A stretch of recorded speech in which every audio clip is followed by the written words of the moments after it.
Good afternoon. Would you like to try a free sample of our double fudge brownie? Oh, sure. That's very good. I'll just take one more, just to be sure. Yep, still very good. Some things never change, like never being able to take just one free sample. And Geico saving folks lots of money on their car insurance. Is that macadamia nut I taste? Let me take one more. Sir, Yeah, I thought so. 15 minutes could save you 15% or more.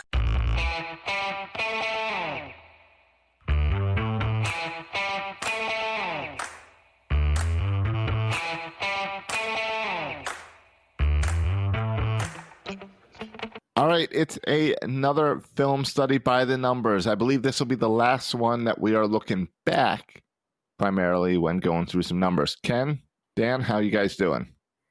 Life's good, Josh. How about you? Yeah, doing pretty good over here. Not the ending we were looking for, but still a great season. Yep, just got to move forward and get ready to focus on next year and what we need to fix and all that. So After one more week of looking backwards, yeah, we're going to look backwards again a little bit more. But even when we look backwards, it's just so we can learn. Exactly. All right, so real quick, we're going to look at first, before we dig into the numbers, let's go with MyBookie and remind you guys one more time, season's wrapping up for the NFL, but there's plenty of other things that you can bet on with the NBA, the UFC, NCAA, NHL, NASCAR, baseball's coming, plenty of stuff to head on over to MyBookie. They're the industry lead in online sportsbook and casino, and it's not hard to understand why. There's thousands of lines to bet on for your favorite sports, and they get the latest odds. Like right now, it's plus $4 and plus $3 if you want to take the underdogs this weekend. Head on over to their mobile-friendly website today. Get your deposit matched up to $1,000 halfway. Which I'm really struggling through this one today. When you make your deposit using the code RAVENS, and you can use Bitcoin, credit card, bank transfer, and more. So whether you're home or on the go, make your New Year's resolution to get paid. And head on over to MyBookie. Bet, win, and get paid with MyBookie using the code RAVENS. All right, guys, my number for today is 28, which is how many days until pitchers and catchers report. There you go. So I'm already looking well ahead. Let's take a little time to look back at this week and year. Sounds good. All right, my first number is 23.8%. That's the pass rate over expected for the Bills. The expected pass rate percentage is based off of score, down, distance, time remaining, using the NFL faster model. So the pass rate over expected is just the actual pass percentage relative to that expected percentage. So the 23.8% is the second highest pass rate over expected in 2020, only behind the Bills again when they played Seattle in Week 9. They had over 28% pass rate over expected. So it's amazing that despite all the weather, the wind, the Bills still came out throwing. They were down running backs, but for the most part, the Ravens defense was pretty up for the challenge. So. Yeah, I agree. Definitely, Ravens are good at stopping the pass. That fed into my number as well, which is similar. One, the number of design run plays by the Bills in the entire first half. Now, they had a 3rd and 8 scramble that got stopped to end a drive early. They also had another kneel down to end the first half. Those, of course, don't count. But they had one design run that entire first half run by Singletary, I think, for 3 yards. They opened up a little bit more in the second half, ended up running for 3.1 yards per carry for the game. Still not good. The Ravens certainly did the job defensively in terms of stopping the run. Yeah, it was interesting to watch. No runs at all, and the Ravens, defensive backs got tested. Josh Allen is pretty legit throwing the ball around, so it's definitely an interesting dynamic to watch. Next numbers are 30.8% and 47.4%. That's the Buffalo Bills' third down conversion percentage for last week's game versus all season. So it was just over 30% last week compared to 47% that they've averaged all season. So they're an extremely talented team on third down with Josh Allen and Diggs, ranked 4th overall. but last week the Ravens defense held them for 4 for 13. Some of it may have been wind related and weather related, but as I mentioned, I think the defense really stepped up. No, they did the job, that's for sure. Flipping back over to the offense, my next number is 7. That's the number of combined ample time and space opportunities for Jackson, who had 5, and Huntley, who had 2, in 40 dropbacks, 17.5%. The only time the Ravens had less this season was in week 1 versus the Browns, when Jackson had just 4 out of 27, 15% ample time and space. In that game, Jackson had a 152 passer rating, despite the just lousy amounts of pocket. Yeah, it was pretty rough to watch. I think in your offensive, recording, you talked about the O-line struggles, and it was evident throughout the game. It was pretty rough to watch. Brutal. Yeah. All right, my next number is kind of related to that, 2.16 and 4.11. This is the force not to pass numbers for the Ravens in 2020 and 2019 regular seasons. Just a reminder, force not to pass is a number that Ken, I think, has come up with that combines dropbacks that you don't pass for, so that are either a sack or a QB scramble. 4.11 was the highest in 2019, way higher than any other team. Jacksonville was the second highest with under 1. In 2020, 2.16 was the second highest, just behind Arizona. A real impressive number still, but a mix between QB scrambles were much shorter than they were in 2019. More sacks than in 2019, and higher yards lost per sack. So a number of items coming into that, just showing the some of the yards gained other than purely passing the ball were lost in 2020 compared to 2019. I have a little bit to add to that. In 2019, Jackson was 5.0 or 5.2, depending on whose numbers you include for scrambles during the regular season, which led the entire NFL. So a lot of the reduction down to 4.1 was a matter of the time Griffin spent at quarterback. Similarly, this year in 2020, most of the Jackson led the NFL again individually with right around 2.5 yards. And Arizona's a team was what? Do you have that I had that they were at 2.9. So then he might not have led the league. I had looked earlier, and he was definitely leading the league, but that may not have held up. In any case, let me just point out that 2.9 is excellent. The average quarterback is usually a negative number because your sack yards tend to be more than your scramble yards. But anyway, we have something great here at 2.5 yards, not something to be ignored or devalued. All right, next number is 10.7. That's the change in expected points before and after the 101-yard pick six. So the Ravens were moving in, looking like they were going to get points. It was a difficult 3rd and 9 play that had happened on, I believe, was the interception. They probably would have scored 3, but they might have scored 7. They really needed to score 7. And, of course, the odd thing about that play was it came on one of the 5 ample time and space opportunities that Jackson had all day. And he came up with his biggest unforced error, really of his career, probably, in terms of throwing a ball where he stared down Andrews, threw the ball over the middle. Teron Johnson watched it all the way, moved laterally to make the interception, which is what often happens in stare down situations.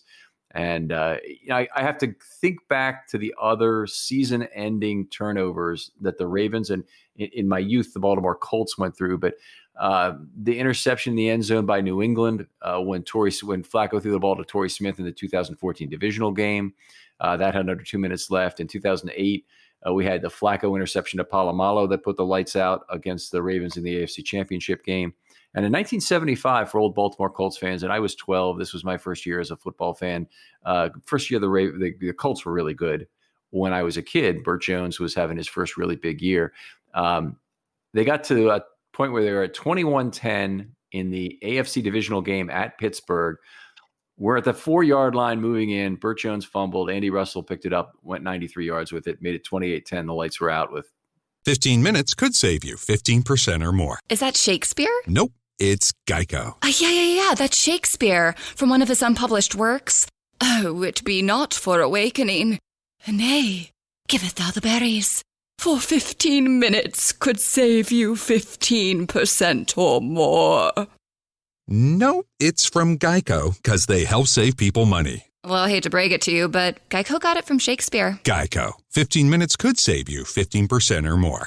5, 6, 7 minutes to go, however much time was left. But those are really the big turnovers that come to mind when I look at the 101. It's one of these plays where, as it's happening, you realize the season has ended, as you realize no one's going to catch him. Yeah, man, that was tough to watch. It was, so much hope when they were right there on the goal line, so close on a number of plays, and then just disbelief on how it ended up. It was a rough play to watch. Right.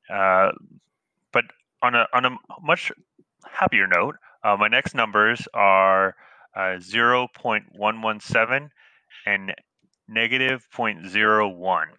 So that's the EPA per play on offense and defense for 2020 regular season, excluding like about 4% on either side for win percentage. The 0.117 EPA per play on offense is the 7th best in the NFL. They were 15th best on pass plays and number 1 on run plays. The negative 0.01, so it was a decrease in the other team's chance of scoring points, was the 6th best defensive EPA in the NFL. They were 9th best on pass plays and 6th best on run plays. So it's just incredible how balanced they were on pass, run, offense, defense, just across the board. An extremely strong year.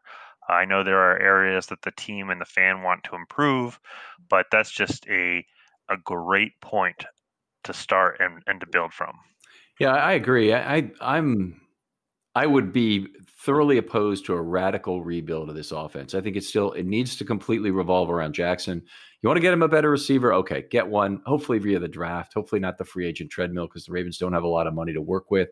They have a ton of homegrown talent to sign, and the way that the comp system works is you get a benefit from signing your own people as opposed to signing somebody else's people. So you don't get a charge for that. So it makes all the sense in the world that they really make an effort to get some of their players signed. I hope really means they'll get some of their third-year players signed early. And I think 3 guys, Averett, Bozeman, and Deshaun Elliott, are among the potential bargain hunts they can make during this free agent season. All right, I'll move ahead. 10-5. 10 seconds were left on the play clock in the third quarter on the last play when the ball was snapped with 5 seconds remaining on the Q3 clock. Why is that significant? Well, the Ravens had a 2nd and 9 play, I believe, coming up. They were in their own end, and they had their last play of wind disadvantage for the entire game run, and they felt they just had to get it done in the third quarter as opposed to gaining the wind gauge in the fourth quarter, which they'd have done if they'd have just flipped the field and held the ball there. And of course, the snap went over Lamar's head. He went down, chased it, threw it away for intentional grounding, got knocked out, and that was that. 17-3 wasn't a good place to be at that point. I don't have any illusions that they would have won the game, but it's a lot better to be 17-3 with a chance with the wind than trying to run that play and the potential things that can go wrong with it. Yeah, I think that was one of the many instances where it didn't seem like they were thinking about the elements as much as maybe you and I were as a fan, and maybe they had different perspective on the game. Maybe the winds were swirling everywhere. I don't know. Like there were definitely impacts going one direction with the deep passes for sure, and but it's hard to tell just on other plays exactly how much benefit one was getting from one direction versus the other. But it was definitely interesting that they weren't drastically changing their play calls based on the weather. My last number is 4.76. That's the yards per rush for Mark Ingram over 2019 and 2020. That's good for 21st among those with 50 plus rushes during that time.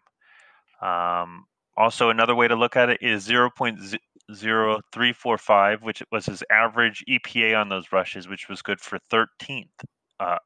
Only 25 players averaged rush EPA over 0. So it just shows how strong of a runner he's been for the last 2 years.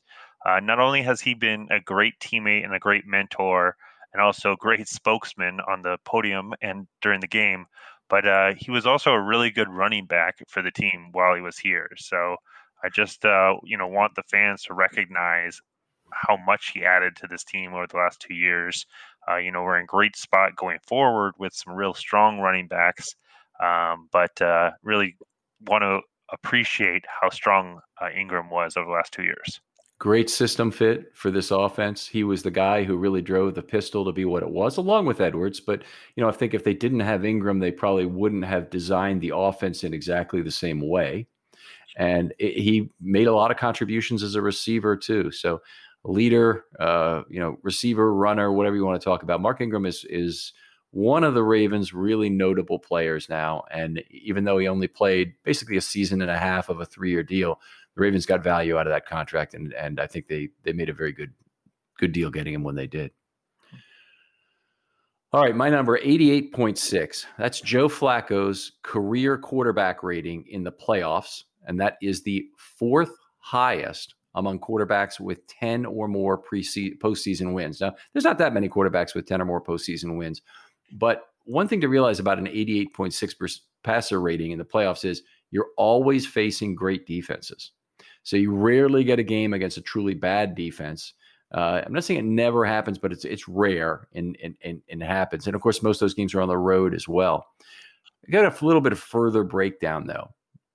In his first 5 games that he played in 2008 and 2009, Joe had a 46.5 aggregate passer rating with 1 TD and 6 interceptions. From 2010 on, 24-4 touchdowns, interceptions with a 104.1 rating. I say this for a couple of reasons. The first is let's not write off Jackson. Okay, he's a young guy and certainly has a chance to write his own playoff narrative over the years to come. And I think he will. I think he certainly will be better than he has been so far in the playoffs. The other thing is I really want people to appreciate who Joe Flacco was too. And it's too easy to bash Flacco today for what he was in his last couple of years with the Ravens when he's throwing for, 5 to 6 yards per throw, which wasn't, significant. But we can't ever forget those playoff years. Who Joe Flacco was as a quarterback was something really wonderful during the playoff years the Ravens had. And a lot of Harbaugh's record is Flacco's record in the playoffs. So, and in the regular season for that matter as well. Want to thank Nick Blevins for cluing me onto that in a tweet today. So I want to make sure he gets the credit for that number. Yeah, definitely. Joe was he led to some stressful times during the regular season, but when it came to the playoffs, he was pretty legit. And looking forward to Lamar, you just see how much he's grown over the last couple of years and how everyone around him is developing. I don't. Anyone that's writing him off now is just not giving him a fair shake at all. I think he's got great seasons ahead of him, and I'm really looking forward to it. Yeah, I'll say this. There's at least 25 NFL teams who are jealous as hell the Ravens have Lamar Jackson. Yep. And it might be 28 or 29. I mean, it depends. If you have Mahomes, you're probably not jealous at this point. There's a few other franchises who probably delude themselves to thinking their guy's better than Jackson as well. I know there's some of that, but boy, there's a lot of franchises that Lamar Jackson is so far up from where they are right now. It's not even funny. Dan, yep. Thanks again. Great season of doing this. We're going to continue doing this some in the off season, and want to make sure. Just want to tell you that it's been a lot of fun doing this with you, with fellow actuary. Always fun to have this back and forth numbers game. Yeah, it's been a lot of fun. Definitely fun to look in the numbers and talk through them this season. So it's been a pleasure. All right, we'll talk to you next time on Film Study.